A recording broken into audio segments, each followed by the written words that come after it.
صباح الخير. اخيرا فيديو بعد سنين. الرجعة من بعد الغياب ده مبدأ بيرعي بالكلاب. فنانة مقصرة في حقكم، عارفة، بس اعذروني بقى، فترة انشغال بقى ومذاكرة وامتحانات. طبعا كل ده كدب، انا ما بذاكرش. لا خلينا بقى ايه، نبدأ الفيديو بسرعة كده عشان انا مستعجلة.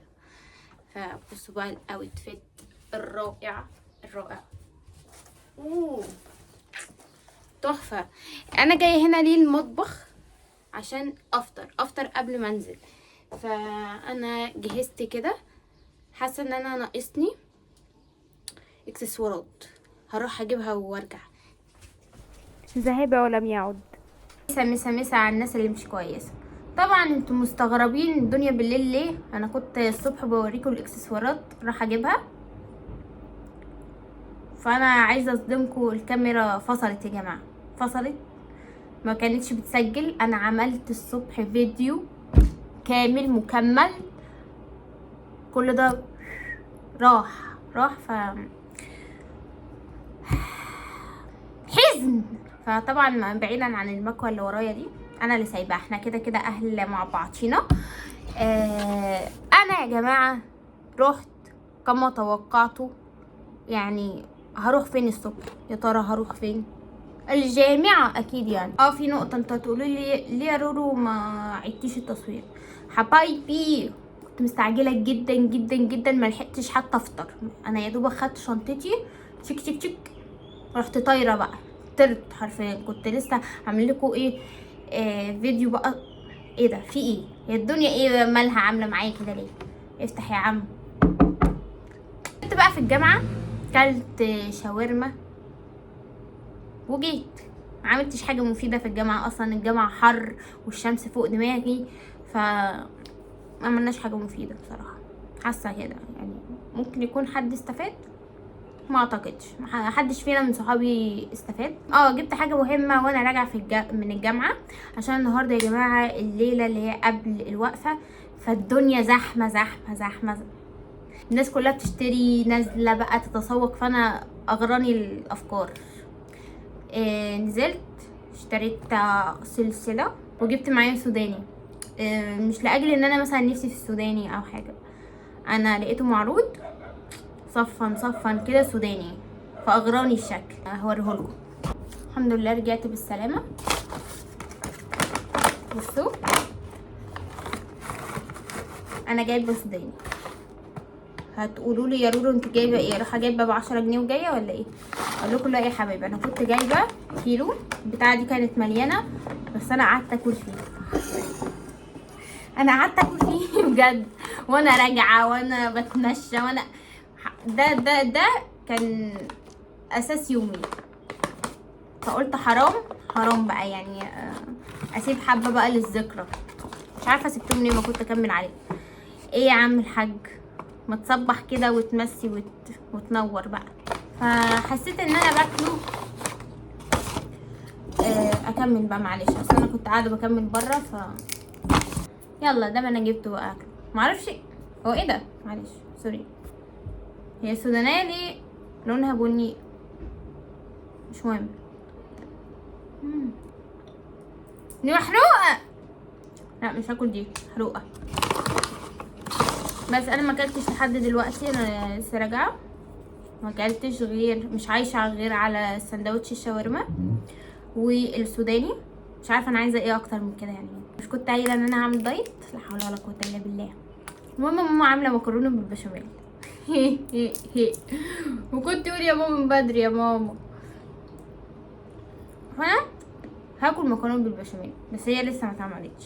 مش عارفه انا اللي جاي بدري ولا هم اللي متاخرين، مش عارفه. بس المهم ان احنا هناكل مكرونه بالبشاميل. لو كده احنا هتسحر برضو مكرونه بالبشاميل، عشان بكره الوقفه صيام يا اخواتي، صيام يوم عرفه للي مش عارف يعني. وانا قاعده بقى بمسي على صحابي بقى وعيد عليهم كل سنه وانتوا طيبين وانتي طيبه يا رورو والكلام ده كله. قابلتني ستوري لواحده صاحبتي، بحاول افتكر كانت بتقول ايه؟ كانت بتقول كل سنة ان شاء الله خطوبتي العيد الجاي، استنوني بقى. مش عارفة دي حقيقة ولا لا، بس اخوها قعد بقى ايه، انتي امتى بقى تتخطبي بقى وتريحينا بقى، قعدتي معانا كتير وبتاع. فافتكرت ان صاحبتي دي واحنا في تانية ثانوي، افتكرت موقف أليم حبيت اشارككم فيه، والله لا اشارككم فيه. صاحبتي دي يا جماعة ضحكت عليا وخلتني انا واصحابي الباقيين شوية مهرجين بمراخير حمرا. ايه اللي حصل؟ كنا يا جماعة رايحين خطوبة واحدة صاحبتنا في تانية ثانوي، متستغربوش، انا كنت زيكم مستغرب. ما علينا، كنا رايحين وبتاع انا واصحابي بقى، كل الناس اللي اعرفهم، المدرسة كلها راحة حرفيا فمجمعين بعض ورايحين بعربية وبتاع. فصاحبتنا دي بدون ذكر اسماء، عشان انا بحب اذكر الاسماء جدا، خلاص المره دي بقى مش هذكره بقى عشان ما افضحهاش. صاحبتي دي قالت ان انا هجيب اخواتي، هجيب 3 اخوات صبيان، دول اللي حيلتها ماشي. قلنا خلاص مش مشكله، يعني اخوات صاحبتنا عادي، يعني اخين صغيرين مثلا، واحد في ابتدائي والتاني في اعدادي والتالت كبير، قلنا مش مشكله. خدناهم يا حبايب قلبي ورحنا الفرح، الدنيا كانت بيس، الدنيا كانت تمام. روحنا خلاص كل واحد راح على بيته. بعد كده بقى ايه، اكتشف يا جماعة بعد سنة يعني كنا في 3 ثانوي، وانا قاعدة برغي كده بحسن نية مع واحدة صاحبتي، في واحدة صاحبتي تانية، يعني تانية دي قريبة، احنا نسميهم، خلينا دي ألف اللي هي ليها اخوات. ايه العبث ده يا جدعان؟ ما علينا، البنت اللي كانت جايبه اخواتها يا جماعه دي لها واحده صاحبتها ومقربه شويه، فدي ما كانتش جات الفرح، فهي انا كنت قاعده برغي بقى معاها يعني بعد سنه الكلام ده. فبتقولي بس دول ما كانوش اخواتها، قلت لها امال ايه، شقق ولا ايه؟ معلش يعني ايه مش اخواتها؟ قالت لي لا ده كان الواد اللي في ابتدائي واعدادي اخواتها، عشان ما نظلمش حد، لكن التالت ده مش اخوها. ايه الصدمه بقى، قعدت استوعب ايه اللي احنا وصلنا له ده. قالت لي لا ده صاحبها ومرتبطين وبتاع. فقعدت يعني بصراحه ما عندي، يعني مش المشكله ان هي جابته، المشكله ان هي جايباه ومعاها اخواتها الصغيرين اللي هما اخ في اعدادي، مش هلوم على بتاع ابتدائي ده خالص. فحسيت بقى ايه ده، ازاي بقى، ازاي ده انت حتى ما قلتلناش، يعني ده احنا اصحابك، يعني محدش عرف حرفيا، ما كانش حد عارف. وانا عماله اقول برضو استعجب، قاعده في الفرح كانوا هما الاتنين بيتصوروا مع بعض وقاعدين جنب بعض ومش عارف ايه، عماله اقول هما مش شبه بعض ليه؟ يعني اخواتها التانيين الصغننين شبهها، شعرهم اصفر وبيض، عماله اقول مفهومش شبه من بعض خالص، ده شعره اسود وقمحاوي ومفيش ملامح، زيرو ملامح وزيرو اي حاجه. قلت يعني اخويا ده مش شبههم خالص، فما خدتش في بالي صراحه، وما كانش دماغي ساعتها، انا في تانية ثانوي، ما كانتش دماغي تصورني ان ده مش اخوها اصلا. انت يا بنتي ايه، عديتي ليفل